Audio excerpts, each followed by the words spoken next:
crecen con el tiempo. Lugares marcados por los recuerdos. 200 años de independencia presentes en los viajes a la memoria.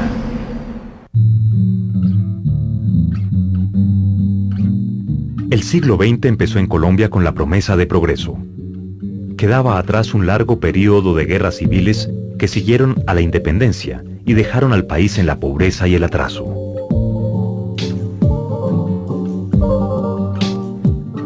Aunque el desarrollo industrial era escaso, en algunas regiones se aprovechó la riqueza generada por la minería y el comercio para crear empresas que necesitaron mano de obra en mayores cantidades.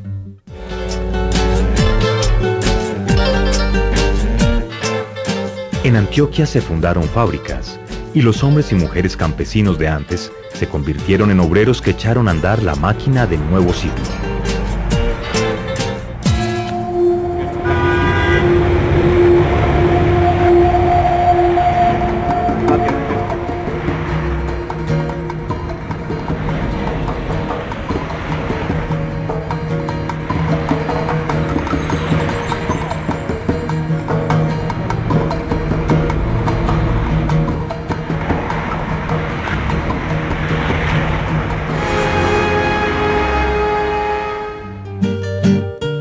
Beatriz Quintero es una ingeniera industrial de la Universidad Nacional que se ha dedicado a investigar y a luchar por mejorar las condiciones de vida de las mujeres en Colombia.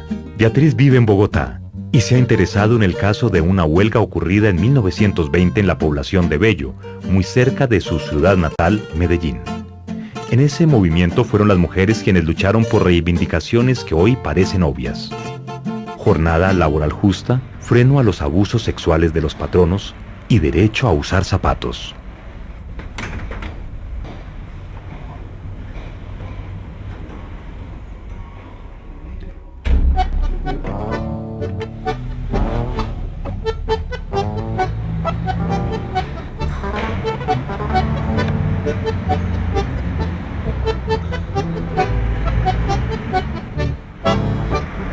Después de consultar la escasa literatura que existe sobre la huelga de las trabajadoras textileras en 1920, me propongo viajar a Bello, Antioquia, a conocer a fondo este caso. Quiero comparar las conquistas de las obreras en esos años y la situación actual de las trabajadoras en nuestro país.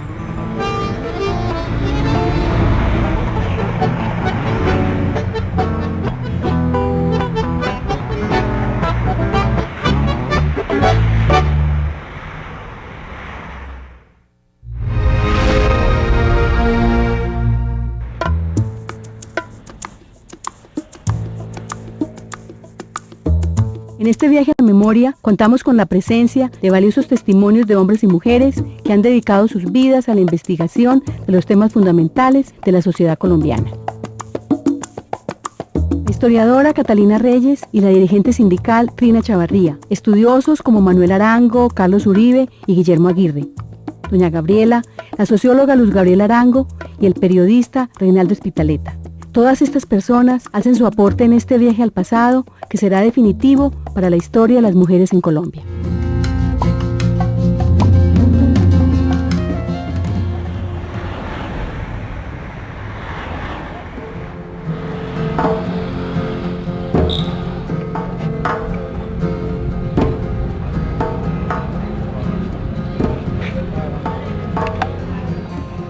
Esta es la Medellín del siglo XXI. Una ciudad de más de 2 millones de habitantes. A su alrededor se han desarrollado otros 10 municipios que viven de la dinámica del área metropolitana.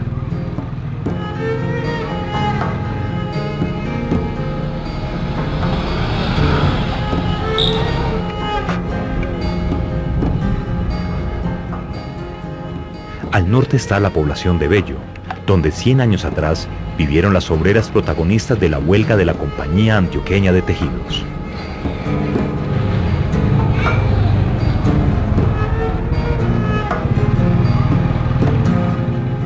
Antes de desplazarse hasta Bello, Beatriz hablará con varios personajes que han estudiado el caso y conocen el entorno de la época. Manuel Arango tiene una explicación de la creación de empresas en aquellos primeros años, cuando la acumulación originaria de capital en Antioquia permitió una expansión económica. Manuel, quiero saber un poquito por qué la acumulación, en qué momento se da la acumulación y qué es lo que pasa con la acumulación antioqueña. Durante el gobierno de Pedro Justo Berrío hay ese despegue pues, económico, cultural, educativo en camino, mientras que el resto del país está en guerras domésticas, internas, entre el Estado Soberano del Cauca, Cundinamarca, Santanderes. Antioquia logra esos 9 años para desarrollar la educación, la instrucción pública, los caminos, el desarrollo de la Escuela de Artes y Oficios, luego la Universidad de Antioquia, y una élite ve en eso posibilidades de coger la acumulación del oro, de los pequeños sembrados del café, de otros productos, un ideal de lo práctico, donde hay que dejar la poesía y la literatura y centrarse en los molinos californianos, en las trilladoras, en las fábricas, en lo que produzca. Tengo otra pregunta frente al pragmatismo que tú dices de los antioqueños y su propuesta, dijéramos, de desarrollo. ¿Cuál es ese pragmatismo? Son urbanistas, son incansables y quieren imponer fábricas de fósforos, imponer fábricas de gaseosas, embotelladoras de cerveza. Hay un ejercicio ya industrial, manufacturero, y cuentan con la mano de obra de gente joven y sobre todo de niñas que son muy hábiles con las manos. Ya volvemos con Hagamos Memoria.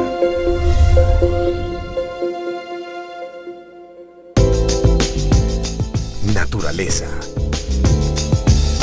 Medio ambiente. Seres humanos. Vamos a darle un vistazo al lugar donde vivimos. Ya llega Canal Capital, televisión más humana. Desde el centro del mundo llega mucha cultura a la capital de Colombia. Disfrute del Agosto Ecuatoriano en Bogotá. Literatura, pintura, teatro, música, cine y fotografía a cielo abierto en el eje ambiental. Eventos: Centro Cultural Gabriel García Márquez, Jardín Botánico y Cinemateca Distrital, entre otros.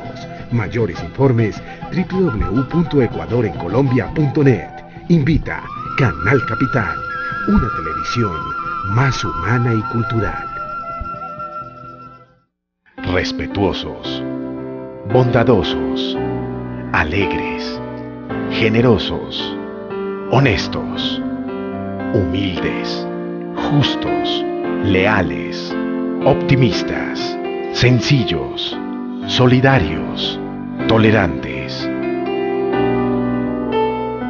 Creemos en la esperanza. Canal Capital, televisión más humana. Brillar los zapatos de otro hombre.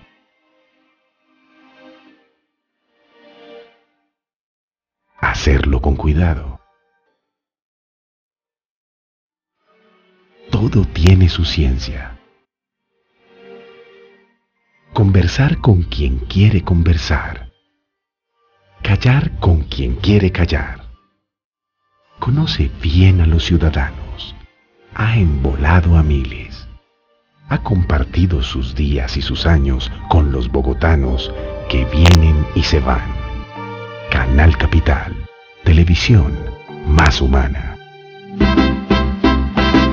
Con la bruma mañanera que amanece y ese sol particular con que atardece, todo aquel que llega aquí siempre se amaña, y el que se va mucho, mucho a ti te extraña. Bogotá, Bogotá, Bogotá, feliz cumpleaños, Bogotá. Ay, mi Bogotá, yo quiero cantarte Happy birthday to you. De corazón quiero desearte. Bogotá, Bogotá, Bogotá, feliz cumpleaños, Bogotá. Feliz cumpleaños, Bogotá. Feliz cumpleaños, Bogotá. Canal Capital, televisión más humana. Nuestro aroma está cambiando para brindarle el mejor primer café de la mañana.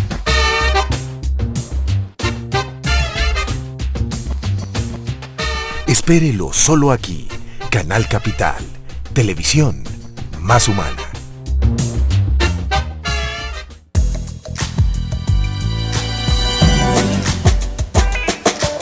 ¿Quién dijo que el sexo es malo?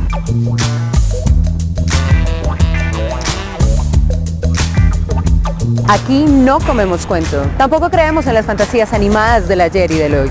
Esto es Sexo sin Censura. El exceso de tabúes es perjudicial para la salud. Evite el consumo de ideas indemostrables. Artículo 4 de Sexo sin Censura. Sexo sin Censura, miércoles 10:30 de la noche. Bogotá se convierte en imagen. Durante un fin de semana, fotógrafos profesionales, aficionados y amantes de la fotografía se reúnen para dar largada a casi 40 horas de intensivo trabajo mirando a la ciudad. Convivencia, medio ambiente, fraternidad.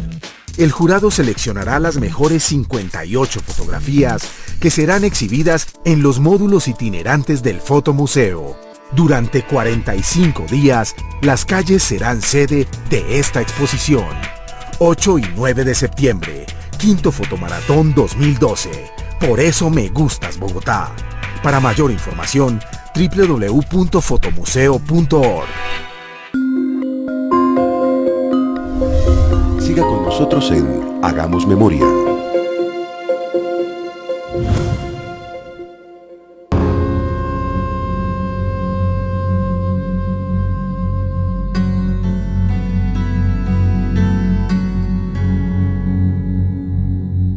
El cronista Reinaldo Espitaleta llama la atención sobre la gran migración campesina que se dio a raíz de la fundación de empresas en Medellín y sus alrededores. En 1902 entonces aparece la fábrica textil o la fábrica de tejidos de Bello, que va a estar regenciada por don Emilio Restrepo, y esa instauración de esa fábrica que sucede 5 años antes que la de Coltejer en Medellín, que es de 1907, es extraordinaria en varios sentidos. Primero, por la mano de obra que va a utilizar. Segundo, porque también va a ser la posibilidad de que mucha gente que vive en los territorios rurales y que son los campesinos se conviertan en gentes de ciudad. Este movimiento generó un cambio cultural para los habitantes tradicionales de la ciudad y sobre todo para los recién llegados que veían por primera vez el escenario del progreso.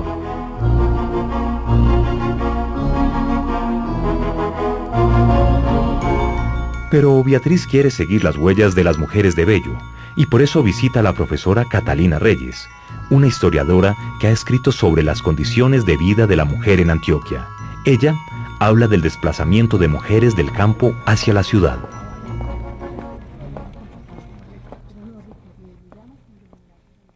Esas mujeres, ¿por qué se vienen para la ciudad? Pues porque realmente la estructura era minifundista, había tierra para los hombres mayores, había trabajo para ellos, para los hombres de la familia, las mujeres les quedaba la cocina, hacer las cosas del hogar. Como eran familias relativamente grandes, no encontraban qué hacer, y si no se casaban pues no tenían ningún futuro. Había una crisis del campo también, entonces realmente migraban estas mujeres que oscilaban entre los 15 y los 20 años. Los hombres habían muerto en las batallas que hubo en el siglo XIX y iniciamos el siglo XX con la guerra de los 1000 días, 1899, 1902, 3, en Colombia.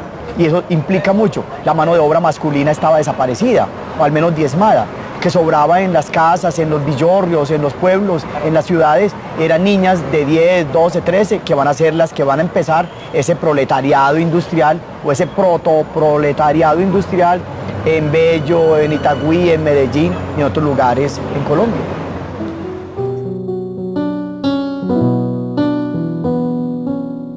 Llegaban a ese puerto seco, que para ellas era, y lo dicen en sus testimonios, era llegar a una gran metrópoli, digámoslo así. Una gran ciudad. Bajaban del tren asustadas, primera vez que montaban el tren, otras migraban de Santa Elena y Río Negro, venían pues por medios terrestres y llegaban y se encontraban con esta gran urbe. Era un sitio de comercio, de plaza de mercado, era un sitio de cantinas y un sitio de prostitución como todo puerto.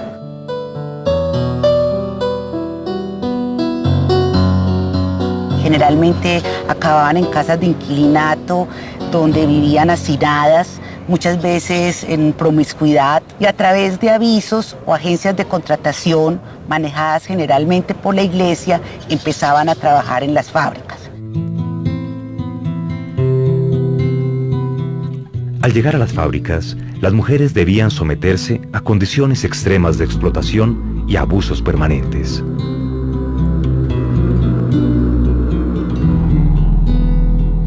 En las clases sociales altas a la mujer le estaba totalmente vedado el trabajo, o sea, es imposible que la mujer de un alto empresario tuviera que estar trabajando, porque eso lo que hacía era mostrar una debilidad de parte del hombre hacia ella. Pero en las clases sociales menos favorecidas ya se iba convirtiendo en una necesidad. Claro está, las mujeres indudablemente discriminadas, no era lo mismo la situación que podía tener un hombre artesano, por ejemplo, a la situación que pudiera tener una mujer que fuera lavandera, que fuera costurera, que fuera panadera. No era lo mismo la situación, pero de todas maneras yo creo que sí había un cierto margen de posibilidad para que precisamente pudieran existir mujeres que se dedicaran a laborar en las primeras fábricas.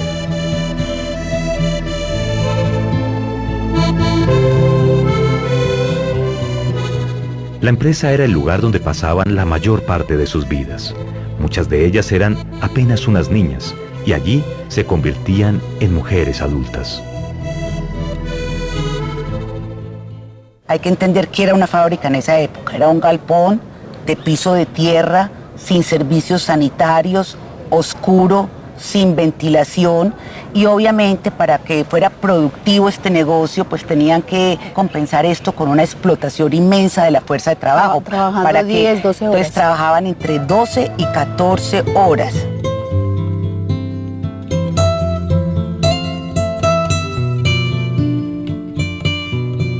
Tenían una figura del capataz que controlaba el trabajo, las medía, imponía multas, las castigaba y muchas veces también abusaba de ellas sexualmente. Entonces no solamente tienen unas condiciones de trabajo infrahumanas, sino que tienen unas condiciones de vida realmente difíciles y están sometidas al abuso de los patronos y están sobre todo de los...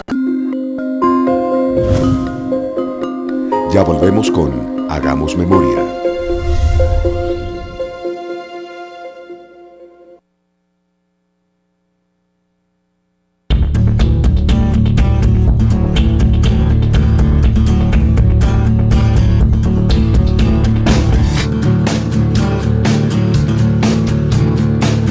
Ha sido un éxito, porque la gente pues camina con más libertad y lo más importante es que se respira otra clase de oxígeno. Al no haber tanto tráfico vehicular por la séptima, mejora la calidad del aire. Creo que sí, pero sin embargo, pues el hecho de que pasen buses por las calles, pues creo que la contaminación, la disminución sí ha habido, pero es menor. No había vuelto al centro y está muy bueno, sí veo un control ambiental buenísimo.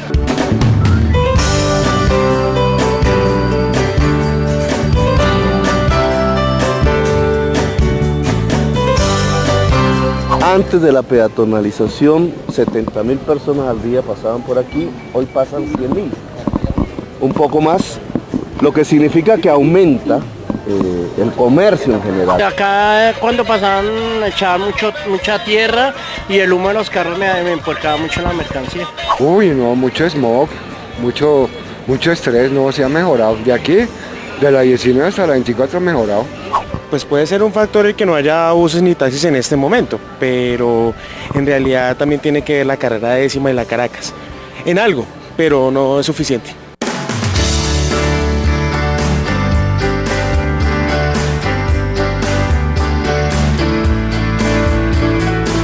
El ruido ha caído de una manera que hace de la séptima un lugar, incluso con el estándar, por debajo de los estándares máximos que ha colocado las entidades. Pues porque tiene uno más espacio, no hay tanto ruido, al menos hay un espacio en el centro donde no hay tanta contaminación auditiva. Ahorita obviamente hay como más ruido, pero de gente hablando y eso. Antes era como un ruido de pitos, motores y todo eso. Pues no sé, Toca ver como hasta la 19 es chévere y después pasando la 19 es un infierno. Nomás acá en la 19 no ese ruido tan berraco. Siempre ha bajado.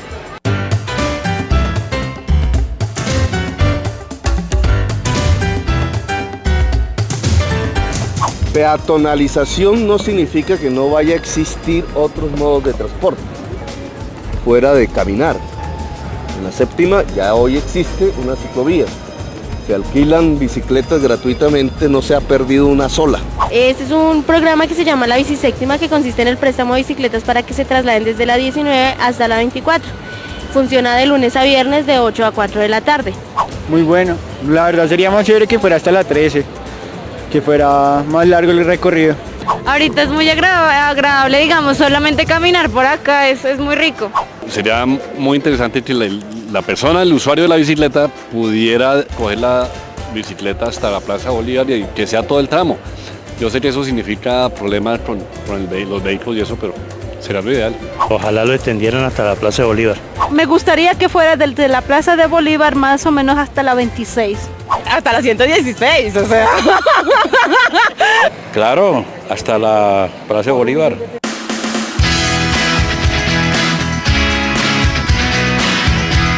Inicialmente está perfecto para estudiar cuál es el comportamiento de la gente, la contaminación y muchos otros factores que podemos tener como base para ver cómo funciona la séptima cuando no hay carro.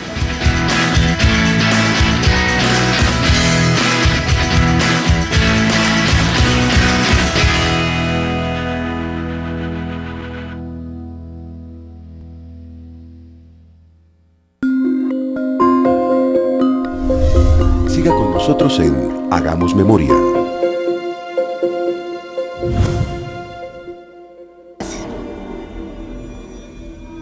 En los registros de las visitas que hacían los alcaldes de la población, se demuestra claramente la presencia de menores de edad en las fábricas, como en esta acta de la fábrica de Bello. En los salones de que se trata en el punto anterior, se encontró un número considerable de niños y niñas, que a pesar de que muchos de ellos no aparentan tener 10 años de edad, generalmente dijeron que tenían más de esto.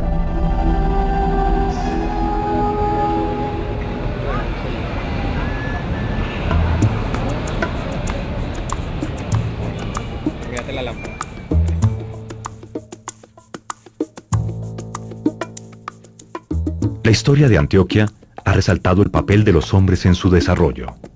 En la familia se les consideraba más importante que las mujeres, y en la sociedad se justificaban las desigualdades que los favorecían a ellos.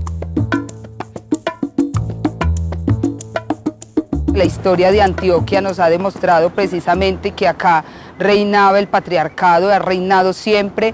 Eso ha generado también unas condiciones de dominación sobre las mujeres, donde la mujer ha sido formada en la sumisión, en la obediencia, en el respeto hacia el otro y sobre todo en el respeto hacia el hombre.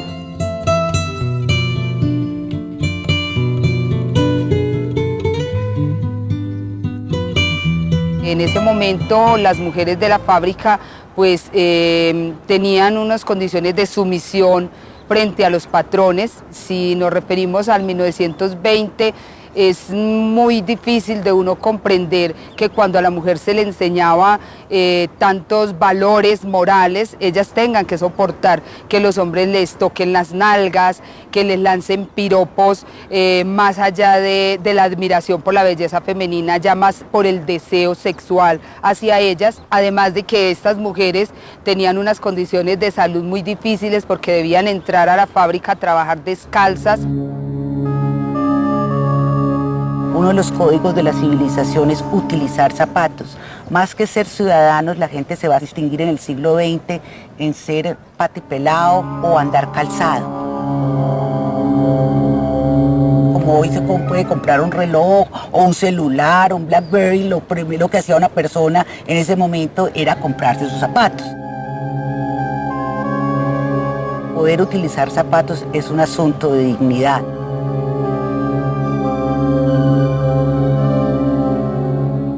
en el momento en el que ya se siente que hay un abuso, que hay un verdadero abuso, donde la persona se siente realmente lesionada en algo muy sustancial de lo que es como su ser, allí había toda una noción de abuso y había todo un sentimiento de dignidad que se vuelve supremamente significativo y por eso se vuelve un elemento de ruptura.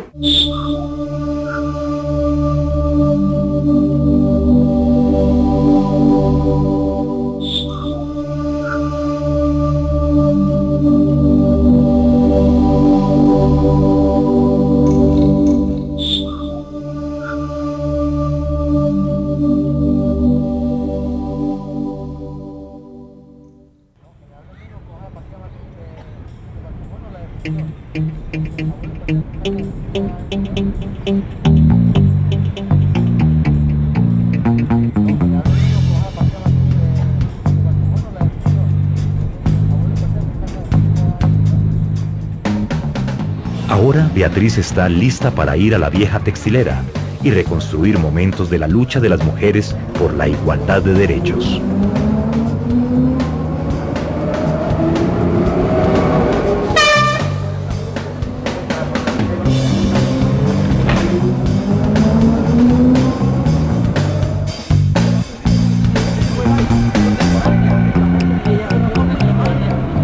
Próxima estación Bello. Estación con acceso directo a la sede administrativa.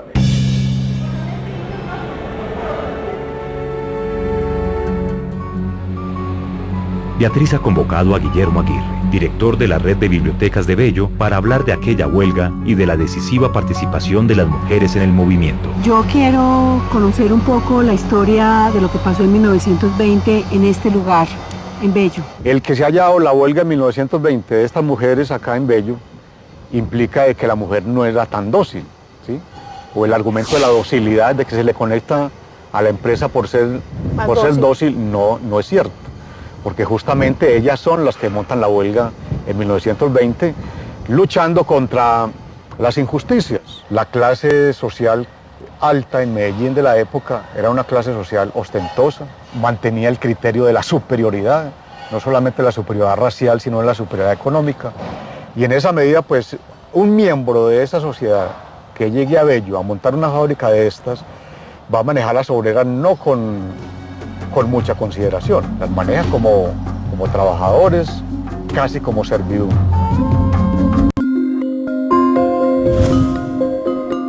Ya volvemos con Hagamos Memoria. ¿Quiénes pueden ser? Todo el mundo. Los derechos humanos son esas cosas con las que uno nace, como la libertad y la igualdad. También esas cosas que uno elige, como la religión y los pensamientos. Cuando luchamos contra una injusticia, nos convertimos en defensores y defensoras de los derechos humanos. Para mí, cualquier persona puede ser un defensor de los derechos humanos.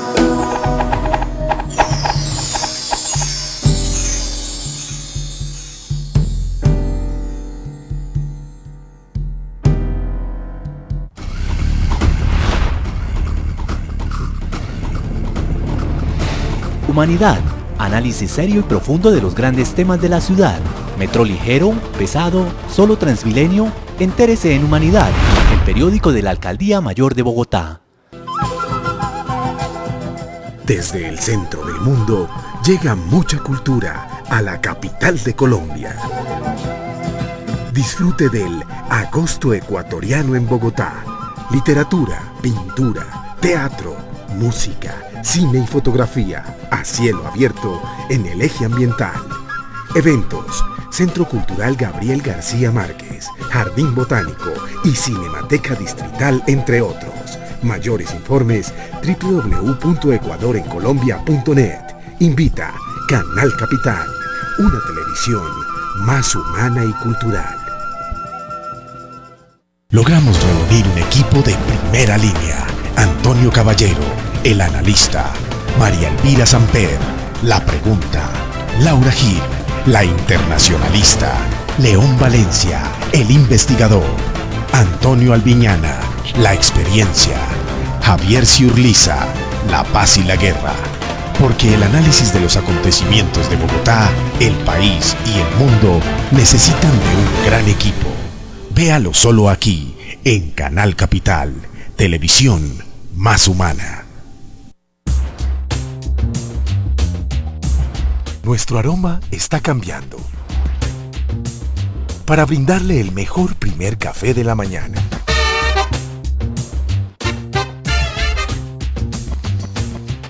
Espérelo solo aquí, Canal Capital, televisión más humana.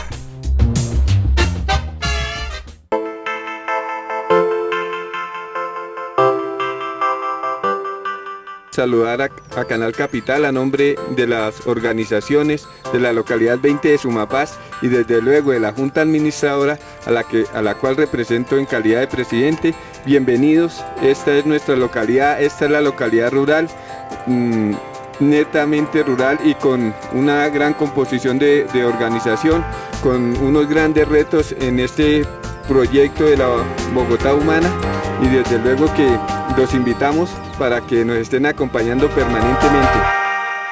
Canal Capital, televisión más humana.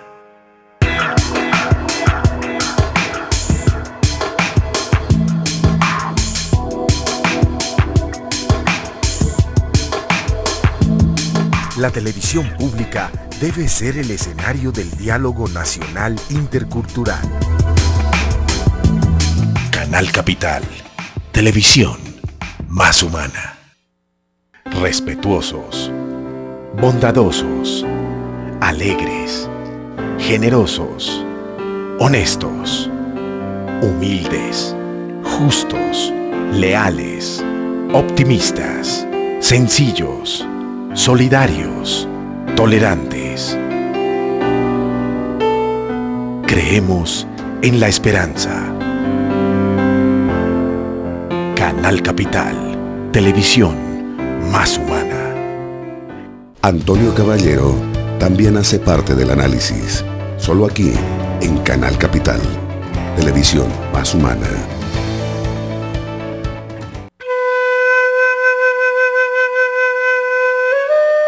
Ayudar al que lo necesita no solo es parte del deber, sino de la felicidad. José Martí. Canal Capital, televisión más humana. Bogotá se convierte en imagen.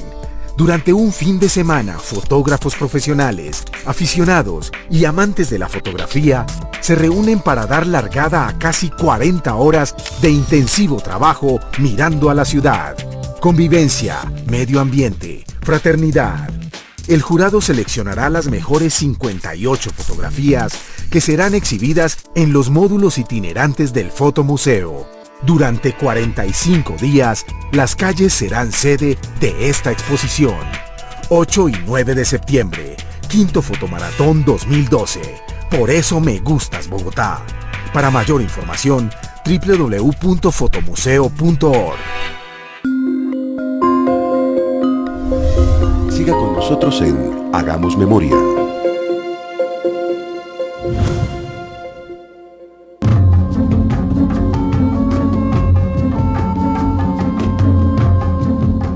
Las obreras de Bello tuvieron que soportar todo el peso de la sociedad patriarcal antioqueña, que miraba indiferente las injusticias que vivían en las fábricas.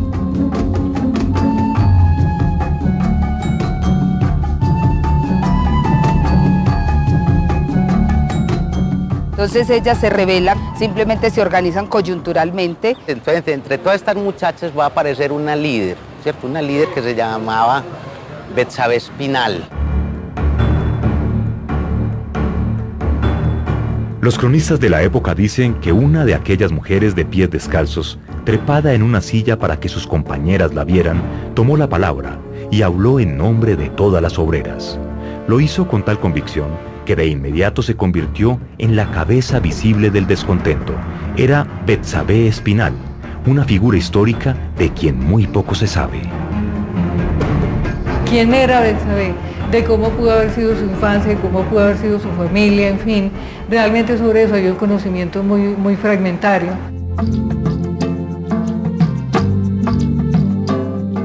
En la Biblioteca Pública de Bello se encuentran algunos registros de los hechos de la huelga. Allí Carlos Uribe se ha encargado de ahondar en el conocimiento de aquel episodio que marcó el comienzo de una era de luchas obreras y de reivindicaciones sociales de la mujer. quisiera que me contaras, Carlos, un perfil de Betsabé. María Betsabé Espinal, la avellanita que nació el 1 de diciembre de 1896 en estas tierras, es reconocida, digámoslo así, como una mujer que lideró la huelga en la fábrica de arriba. La familia Espinal, hay reportes acá en Bello desde 1786, de una familia nuclear de 15 hijos. Se fueron esparciendo las familias. Ella es nieta de doña María Espinal, e hija de Celsa Espinal. Y como logramos constatar, en la partida de función, terminó soltera.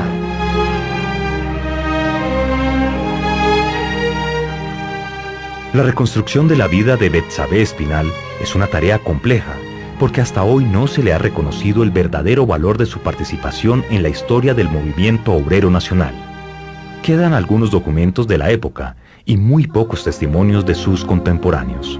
Doña Gabriela la recuerda, y cuando habla de ella, parece como si estuviera viendo de nuevo la película de aquellos años.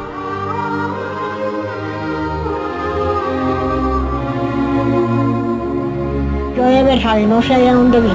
No tenía amigas. Buenos días, ¿cómo amaneció? Muy formal, pero de lejitos, ¿no? Ella no era metida en las casas ni nada, sino así salía por su trabajo. ¿Cómo amanecieron? ¿Cómo está? Nosotros, como éramos de 13 años, éramos unas locas, ¿cierto? Mi mamá le contestaba y conversaba con ella.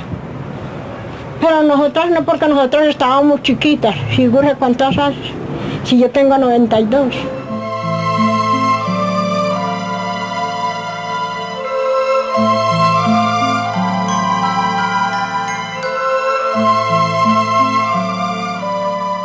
Allí no se les conoció un nombre. No se les conoció un nombre. Una gente muy bien criada. Fue una mujer joven, vital, líder, porque tuvo la capacidad de dirigir una huelga 22 días, dirigir un grupo de mujeres, presión de hombres, tanto de los mismos compañeros del trabajo como de los empresarios. Es de esas figuras que se hacen visibles en un determinado momento, que lo que hacen en ese momento tiene una particular significación, pero que luego son figuras que se desvanecen. La existencia del Partido Socialista, que había sido fundado desde 1919, fue un factor fundamental que apoyó el movimiento de las obreras. En 1919 ya se crea a nivel nacional el Partido Socialista.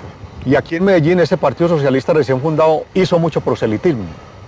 Tuvo muchas expresiones, fundó un periódico, El Luchador, y de alguna manera fue promocionando la necesidad de las luchas obreras.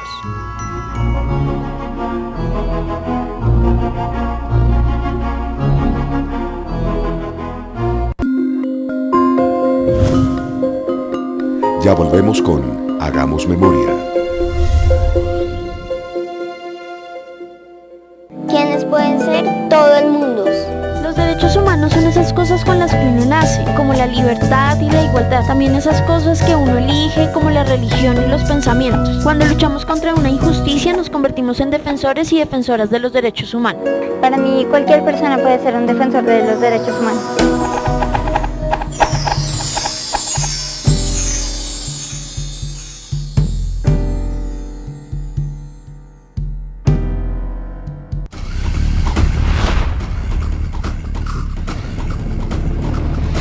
Humanidad, análisis serio y profundo de los grandes temas de la ciudad. Metro ligero, pesado, solo Transmilenio. Entérese en Humanidad, el periódico de la Alcaldía Mayor de Bogotá.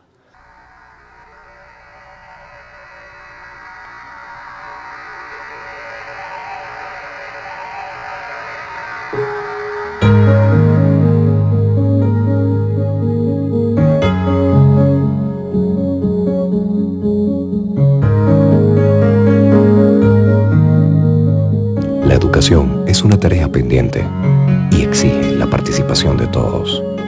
Está en nuestras manos. En Bogotá trabajamos para que te sientas vivo, para que abras tus ojos y tu mente, para que te estremezcas y lo puedas compartir, para que grites te quedes sin aliento, para que te mueras de la risa o sin darte cuenta llores, para que saltes de la felicidad, para que te sacudas, para que sueñes, para que te eleves, para que dejes huella, para que te escuchen, para que lo cuentes, para que veas y seas visto. Medalla se escribe con M de mujer.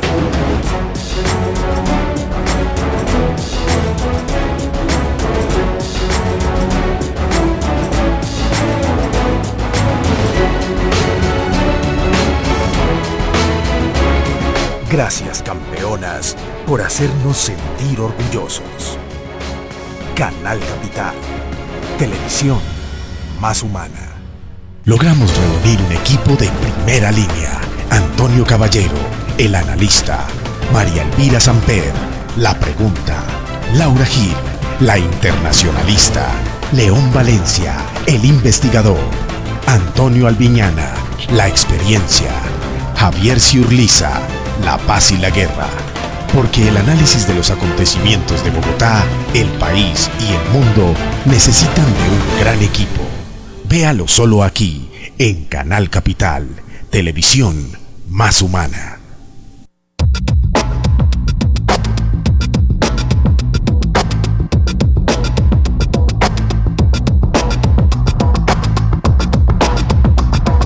La televisión pública interpela al ciudadano, mientras la televisión comercial le habla al consumidor. Canal Capital, televisión más humana.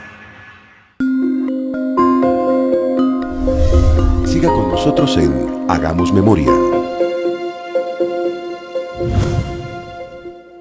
Mirando la literatura, la poca literatura que hay sobre la huelga, uno entiende que prácticamente la huelga fue sostenida por el luchador y por el Partido Socialista. El periódico El Luchador era el órgano de expresión del nuevo partido y en sus páginas se puede seguir el desarrollo de la huelga. Uno de los cronistas que, digamos, más publicaciones hizo sobre la huelga fue el del Espectador, que se llamaba El Curioso Impertinente, pues ese era su seudónimo. Y a él le parecía muy, pues como a todos los periodistas, supongo yo, que un hecho extraordinario, que fue un poco de mujeres, como 400 muchachas, estuvieran dirigiendo una huelga y que además increparan a los hombres, que eran como lo que se llamaría hoy los rompehuelgas, porque no participaron en el movimiento, y les decían esas muchachas que porque ellas eran los que se tenían que poner las faldas. Y en esas crónicas entrevistan a Betsabe Espinal y a otras muchachas, y ellas se dan cuenta pues de por qué salieron a la huelga, por qué es ese movimiento. La líder que guía la huelga, Betsabe Espinal, una muchacha para esa época de unos 23, 24 años, se para a la entrada de la fábrica e impide la entrada de las demás obreras y las convoca a que se rebelen contra esas condiciones. Y entonces establecen un pliego de peticiones que tenía como primer elemento el cese al acoso sexual por parte de sus compañeros y directivos. También por las largas jornadas laborales. Digamos que hay una reivindicación muy importante que hace parte de una reivindicación, digamos, mundial, que se vino dando en Europa en el siglo XIX con la revolución industrial, sobre todo en Inglaterra. Pues que les permitieran estar calzadas dentro de la fábrica para el desarrollo de sus funciones, ya que a los hombres sí se les permitía, mientras que a ellas no.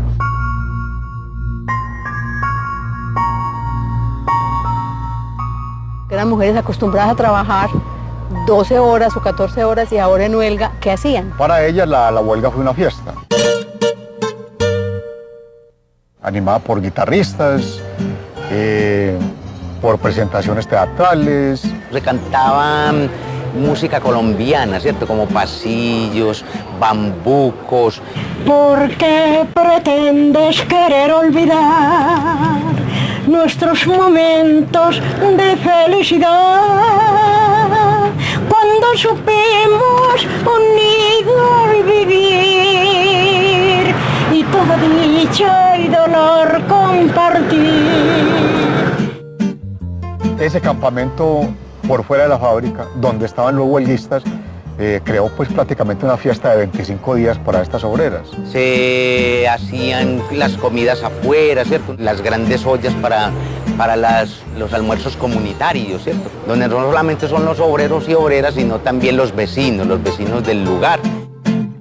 Y a ellas se les expresaba, bueno, pero ustedes tienen económicamente con qué resistir durante el tiempo que dure la huelga, y ellas decían, de hambre no nos morimos, vamos a resistir, no tenemos ningún inconveniente. Igual con lo poco que nos ganamos hemos resistido, y las mujeres estamos enseñadas a vivir sin un peso. O sea que la huelga tuvo una cosa que es de mucho interés, que es lo que se llamaría para entonces como esa solidaridad de clase.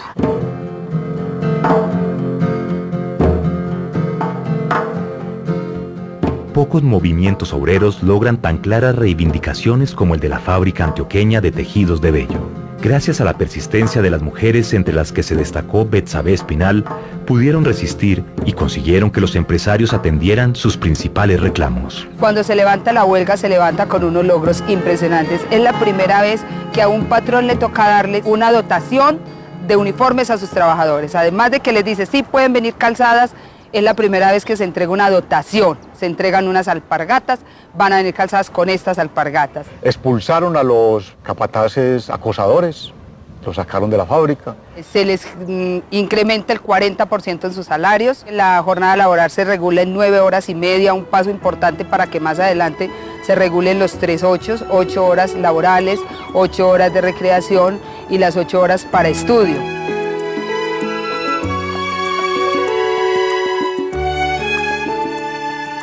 La carrera de Betsabé Espinosa como dirigente obrera parecía destinada a tener una gran proyección en un momento en el que se gestaban diversos movimientos sindicales en todo el país.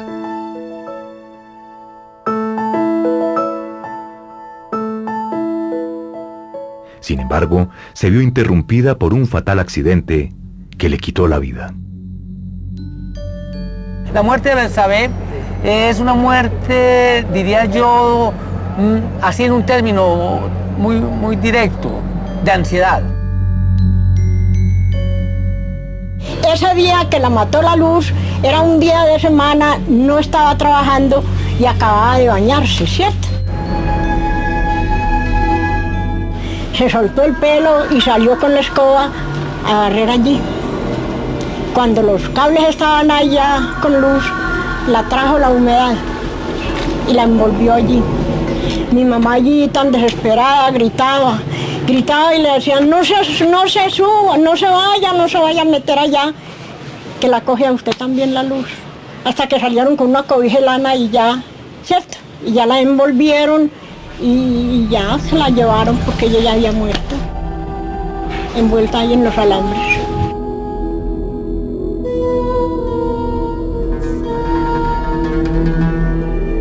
Pudiéramos saber más en este momento sobre Betsabé si hubiera habido precisamente todo un reconocimiento histórico de lo que fue ella como figura en ese momento, que en el caso de esas primeras generaciones obreras lo que hay es totalmente un manto de olvido.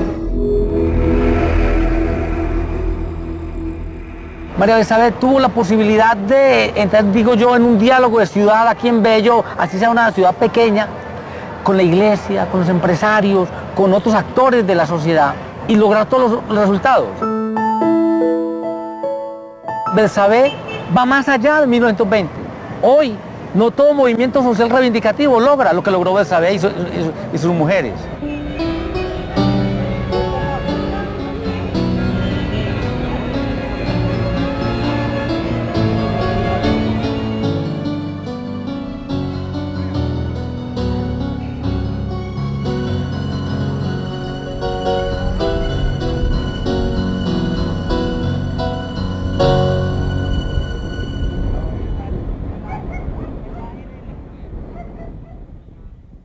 La huelga de la Compañía Antioqueña de Tejidos dejó importantes lecciones para cada una de las partes involucradas.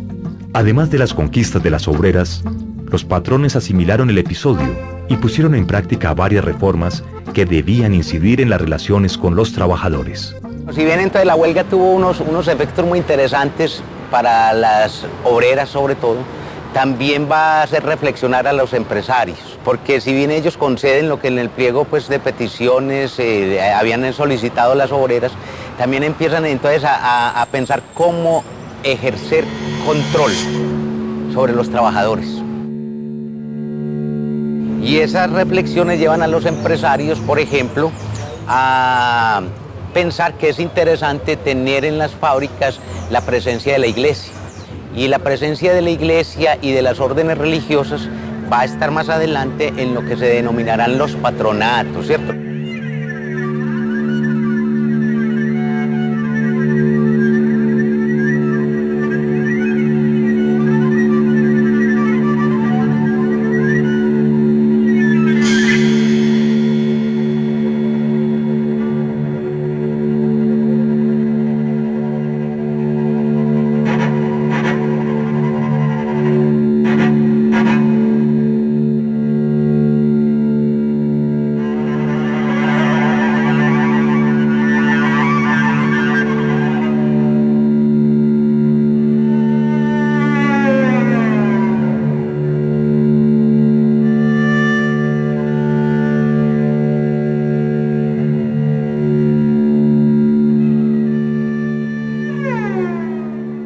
Nace Fabricato y Fabricato tiene su propio patronato en ese momento. Allí entonces las mujeres, el patronato queda incluso muy cerca de donde funciona la fábrica, las mujeres salían del patronato a la fábrica, de la fábrica regresaban nuevamente allí a este espacio. Allí también almorzaban, allí tenían sus convivencias y estaban como bajo la tutela de las hermanas de la Presentación, una orden religiosa francesa pues que hacía rato estaba en Colombia y en especial en el Valle de Aburrá. En el patronato también recibían clases de cultura religiosa, pero clases también de costura, y se suponía con esa idea de que en principio no se esperaba que ellas se quedaran toda la vida, preparaban su ajuar, cosían y aprendían. Entonces era una manera de mantener la virtud de estas mujeres y poder destruir un poco la amenaza que presentaba a los ojos de muchos el hecho de que las mujeres entraran en un espacio fabril. Por otra parte, no solo establecen el patronato, sino que ellos piensan que a los obreros también hay que ofrecerles como unas condiciones, digamos, dignas y aceptables. Van a pensar también que los obreros deben vivir cerca de las fábricas y entonces empiezan a diseñar los barrios obreros. Va a haber un barrio obrero en Envigado, un barrio obrero en Itagüí, ¿cierto? Y un barrio obrero en Bello, ¿cierto? Mucho más adelante, pensado de una manera, planeado muy bien, con unas casas muy cómodas y confortables, de calles anchas, con arborización, que eran como que hacían distinguir a esos barrios obreros de los demás barrios de la ciudad. Es decir, aquí en Bello llegó a decirse que el mejor barrio que había era el barrio, llamado así, el barrio obrero. Después de la huelga, a partir de 1920, comienzan a suceder cosas muy curiosas a favor, pero también en contra de las mujeres.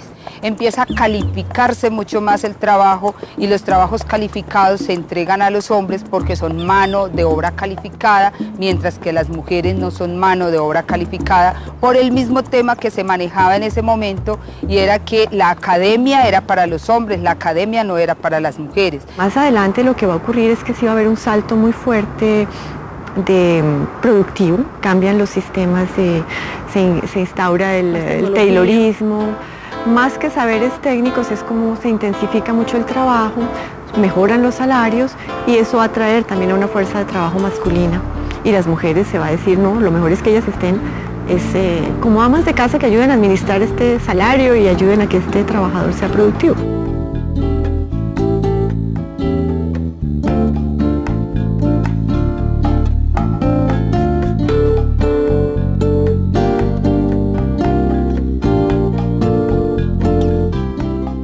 Gabriela, ¿tú podrías decir que esta huelga de las mujeres es un inicio de pelea por sus derechos?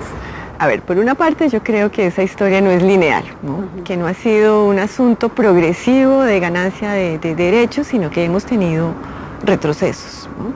Y hay retrocesos en términos de derechos laborales que afectan a mujeres y hombres, como ha sido pues toda esta flexibilización del trabajo.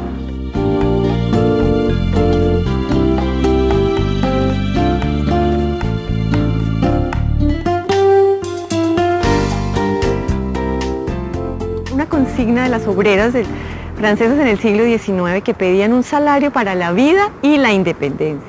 Pero un salario que le permitiera a las mujeres ser independientes, eso es algo que solo lo han conquistado mujeres profesionales en ciertas circunstancias, pero si acaso ese salario que han ganado sirve para que la familia sobreviva, pero muy difícilmente para construir la independencia. Porque el problema de las mujeres no es de capacidades, sino de oportunidades. Y esas oportunidades tienen que brindarse desde el reconocimiento de la maternidad como una función social, no como una función de la mujer. Desde el reconocimiento de la tarea doméstica como una tarea de todos en el hogar y no como una tarea de las mujeres. ¿Qué piensas tú como académica de este punto importante como de esa invisibilidad de las mujeres todavía en la historia? En términos de historia de las mujeres, pues yo creo que efectivamente fue un episodio importante en la historia de las mujeres en Colombia y de las trabajadoras en Colombia. Hoy en día el trabajo y la feminidad van por otro lado, no se combinan de la misma manera como antes. Ser mujer y tener trabajo no son dos opuestos.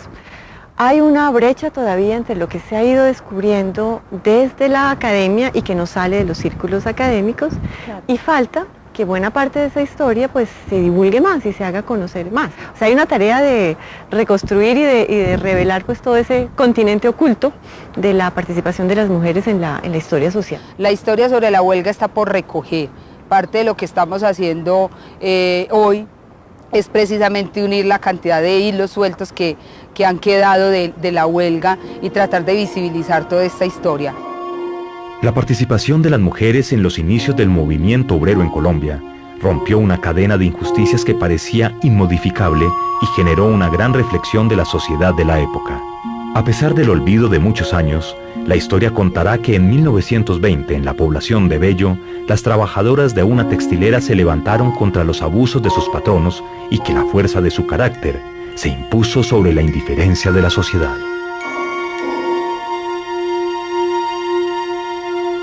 Aprendí cosas que en teoría tenía claras, que las mujeres eran invisibles, pero es sentir esa invisibilidad real. Hoy tenemos que aprender que tenemos que contar la historia más integralmente, con una capacidad de ver los actores completos, no ver solo una parte de los actores, sino poder ver a hombres, a mujeres, a niños, a niñas y hacerla mucho más integral, mucho más completa para que la sociedad colombiana modifique sus imaginarios y modifique su pensamiento con una información que parece nueva.